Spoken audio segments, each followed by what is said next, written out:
پورے یورپ کا فورم ہے، یورپ کے ممالک کا فورم ہے پارلیمنٹ فورم. میں فورم کہہ رہا ہوں، پارلیمنٹ کی بات ہو رہی.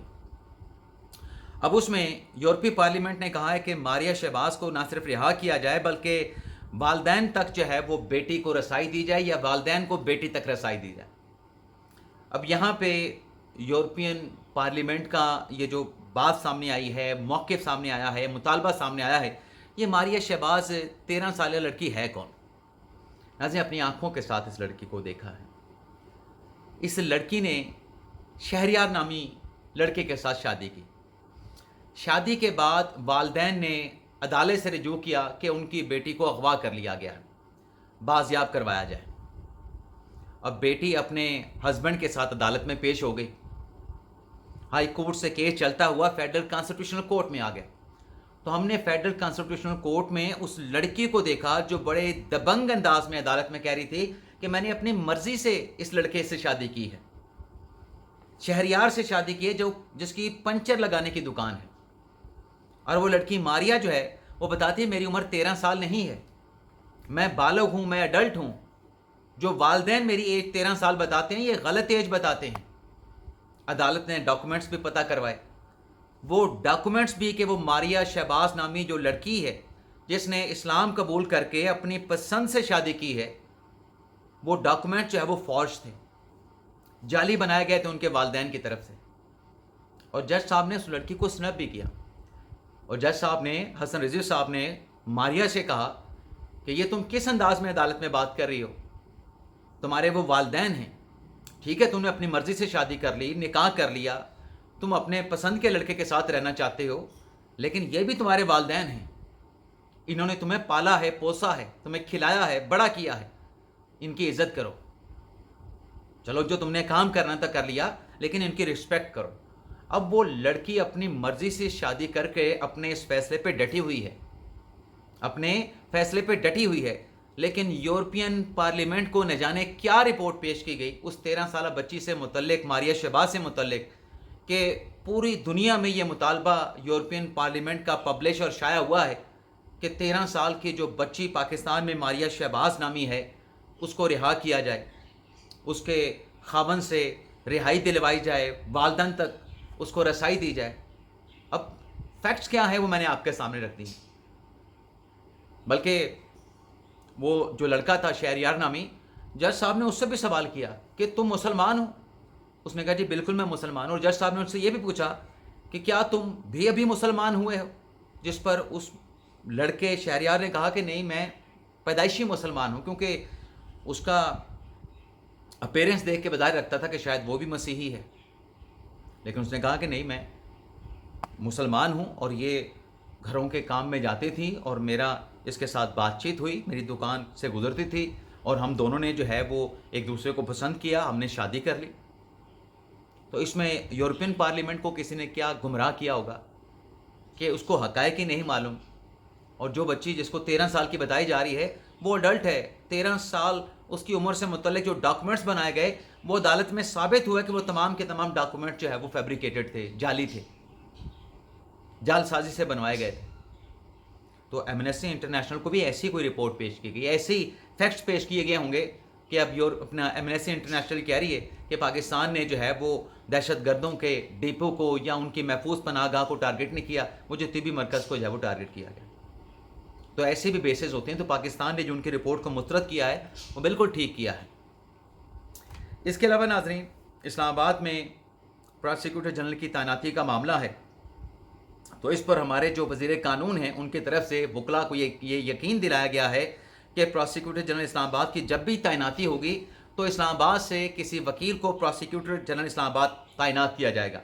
اچھا، ایک طرف تعیناتی کی بات ہو رہی ہے، دوسری طرف additional advocate general Khyber Pakhtunkhwa انعام یوسفزئی صاحب وہ اپنے عہدے سے مستعفی ہو گئے. انعام یوسفزئی صاحب نے جو استعفیٰ دیا ہے، استعفے کے ساتھ انہوں نے وزیر قانون خیبر پختونخوا، سیکرٹری وزارت قانون خیبر پختونخوا کا شکریہ بھی ادا کیا ہے. اور جناب سابق ایڈیشنل ایڈوکیٹ جنرل انعام یوسفزئی صاحب کا یہ کہنا ہے کہ یہ میرے لیے اعزاز تھا لیکن میں اپنا کام جاری نہیں رکھ سکتا.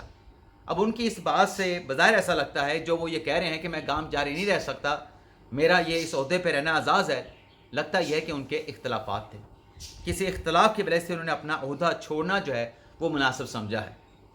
اب ناظرین بات کر لیتے ہیں کہ افریدی صاحب نے عمران خان صاحب سے راہیں کیسے جدا کر لی۔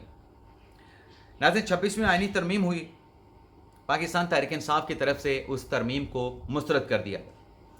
26ویں کے بعد 27ویں آئینی ترمیم ہوتی ہے، تحریک انصاف 27ویں آئینی ترمیم اور اس کے ذریعے بننے والی جو فیڈرل کانسٹیٹیوشنل کورٹ ہے اس کو بھی مسترد کر دیتی ہے۔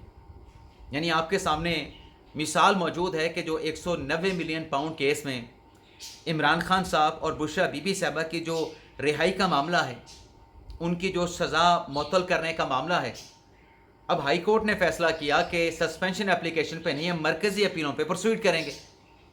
اب مرکزی اپیلوں پر جو پروسیڈ کرنے کا ہائی کورٹ کا 30 اپریل 2026 کا فیصلہ ہے، اس پر تحریک انصاف نے، عمران خان صاحب کی لیگل ٹیم نے، بشرا بی بی صاحبہ کی لیگل ٹیم نے، یعنی سلمان صفدر صاحب نے یہ فیصلہ کیا کہ ہم اپیل جو ہے وہ دائر کریں گے سپریم کورٹ آف پاکستان میں، ہم فیڈرل کانسٹیٹیوشن کورٹ میں نہیں جائیں گے۔ حالانکہ قانون میں ہوئی نئی ترمیم کے بعد جانا تو فیڈرل کانسٹیٹیوشن کورٹ میں چاہیے تھا، کیونکہ میری جو انڈرسٹینڈنگ ہے، ایسا نہیں ہو سکتا کہ بیل کے معاملات یا اس نوعیت کے معاملات، نیچر کے معاملات جو ہے وہ سپریم کورٹ میں چلیں اور باقی جو حتمی اپیلیں ہیں اور جو دیگر جڑے جو معاملات ہیں نیب کیسز کے وہ ایف سی سی میں چلیں۔ ایسا ممکن نہیں ہے، کھچڑی پک جائے گی۔ لیکن عمران خان صاحب کے وکلاء اور تحریک انصاف جو ہے وہ چلے گئے سپریم کورٹ میں بجائے فیڈرل کانسٹیٹیوشنل کورٹ کے۔ اس سے پہلے آپ کو یاد ہوگا کہ جو اسلام آباد ہائی کورٹ کے ججز تھے، انہوں نے بھی ایف سی سی میں جانے کے بجائے سپریم کورٹ میں کانسٹیٹیوشنل پٹیشن دائر کرنے کی کوشش کی تھی، جو کہ 27ویں آئینی ترمیم کے بعد سپریم کورٹ کے اختیارات ختم ہونے کے بعد دائر نہیں ہو سکتی تھی۔ لیکن پھر ہم نے دیکھا کہ وہی 5 ججز میں سے ایک جج جہانگیری صاحب، جنہیں ہائی کورٹ نے برطرف کیا، ان کے عہدے سے ہٹانے کا فیصلہ دیا، پھر طارق محمود جہانگیری صاحب جو کہ ایف سی سی میں جانے سے انکاری تھے، انہوں نے ہائی کورٹ کا فیصلہ جو ہے وہ فیڈرل کانسٹیٹیوشن کورٹ میں جو ہے وہ چیلنج کر دیا۔ اپیل ان کی ابھی بھی پینڈنگ ہے۔